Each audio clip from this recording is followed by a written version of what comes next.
Have you ever caught yourself thinking something like, she shouldn't act that way, or he should know how I'm feeling, or even, they should have remembered my birthday?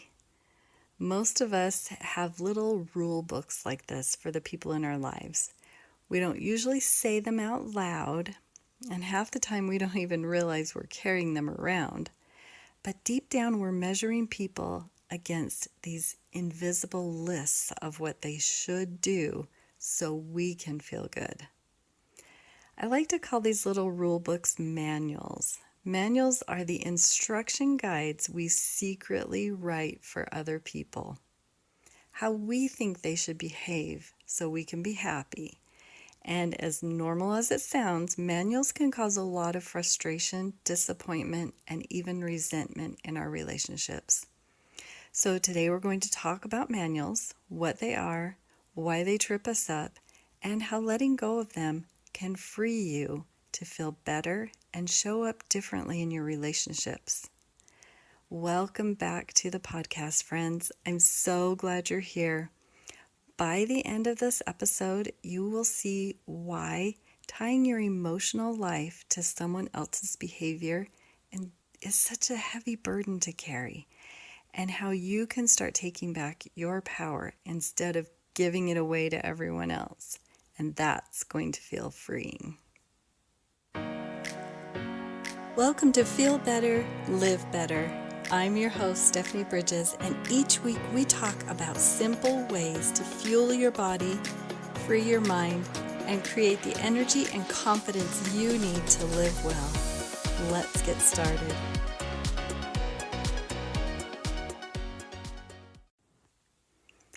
All right, let's start with the basics.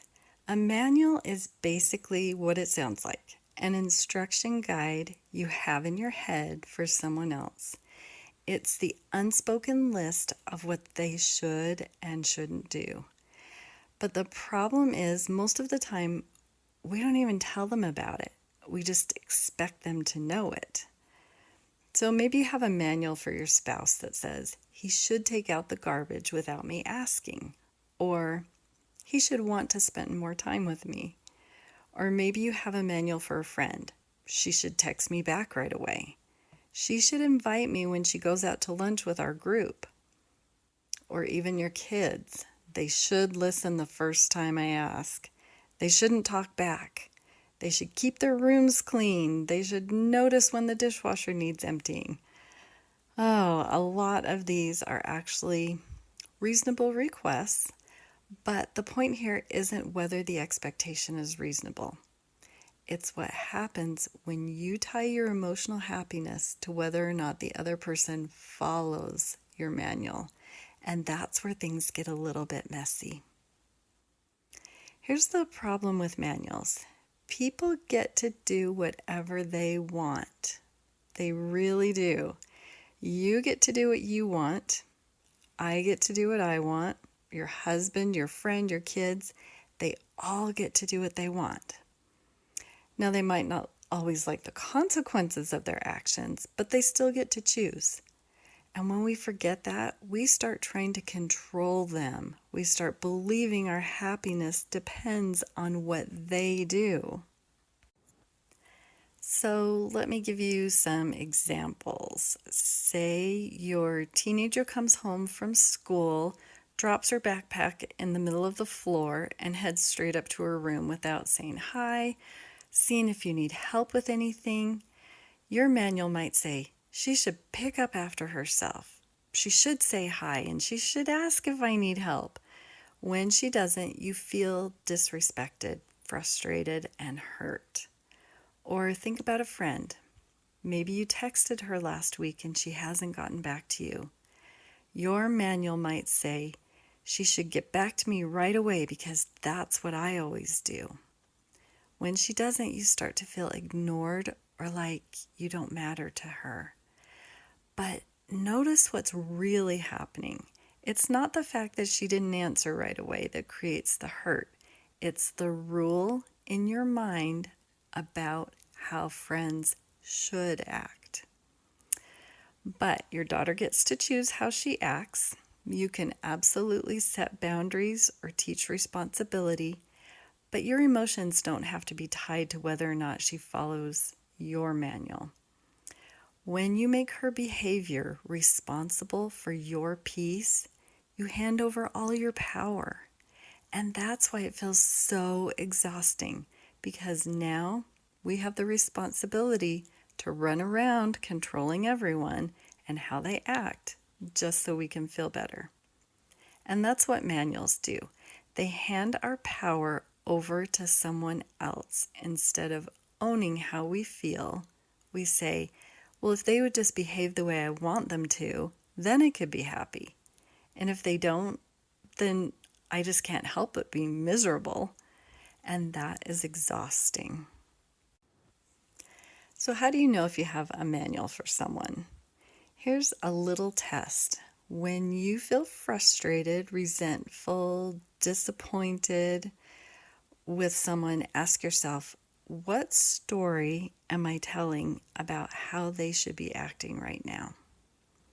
It might be something small like, he should have unloaded the dishwasher, or something big like, she should be more supportive of me.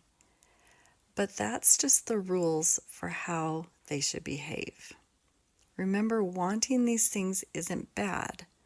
Of course, it would be nice if your spouse unloaded the dishwasher or your friend remembered your birthday. The trouble is when your brain ties your emotional life to whether or not they do, because then your happiness is completely out of your control.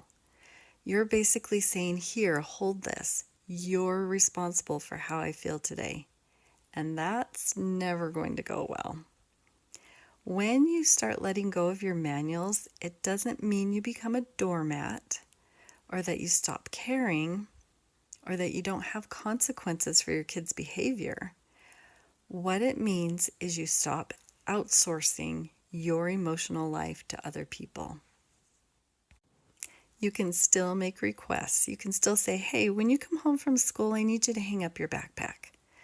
But notice the difference. A request is an ask. A manual is an expectation. When you make a request, you're okay if they say no. And remember, you can still have consequences. When you have a manual, you're only okay if they say yes and do it the way you want them to do it. And if they don't, you make it mean. They don't love you. They don't care about you. Something's wrong. Think about how freeing it is to drop that manual. You get to decide how you want to feel no matter what they choose. You take responsibility for your own happiness instead of putting it in their hands. So how do you do this in real life? That's always the trick, right? Here are 3 tools that can help you. The first step is always awareness. Just start asking yourself, what rules am I setting for how this person should respond to me? Write it down if you need to so you can see it right there in front of you. And then question it. Ask yourself, why do I want them to do this? Usually the answer is so I can feel better. And that's where you can remind yourself, my feelings don't come from their actions. They come from my thoughts about their actions. Okay, third, shift your focus inward. Instead of managing their behavior in order for you to feel something different, manage your own mind. What story could you tell that puts you back in charge of how you feel? So, say your husband's supposed to be home at 6. You have dinner ready, everyone's waiting on him, but he isn't home and he doesn't call. Your manual says he should call me if he's going to be late so we know whether or not to wait for him before we eat. And when he doesn't, you feel frustrated and angry and like he doesn't care about you. But notice it's not the fact that he's late that caused you to feel that way. It's the rule you've created in your mind about how husbands should behave. Someone else might think, he must have had something really important come up and didn't get a chance to call me, and feel fine about it. The difference isn't the circumstance, it's the story we're telling about it. And here's where you get your power back. You can still want him to call, and you can absolutely talk about it, but your emotional well-being doesn't have to hang on whether or not he follows that request. You might instead think, I feel frustrated that he isn't here, but I can still enjoy having dinner with the kids, and I'll find out what happened when he gets home. Do you see that shift? You're not waiting for him to follow your manual so you can feel okay. You're choosing how you want to think and feel, no matter what. So here's what I want you to try this week. Pick one person in your life, just one. We don't need to go all out. But notice, what is the manual I have written for them? And maybe write it down. And then ask yourself, what do I make it mean when they don't follow it?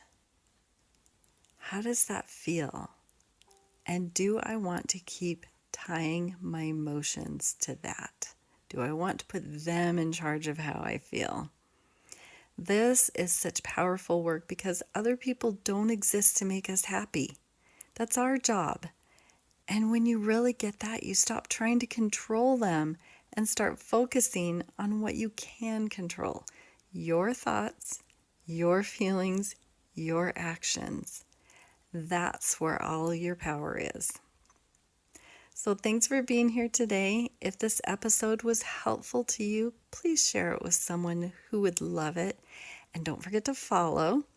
Also, be sure to grab my free guide, 7 Habits That Can Solve 80% of Your Problems. The link is in the show notes, and I'll see you next time. Thanks for joining me today on Feel Better, Live Better.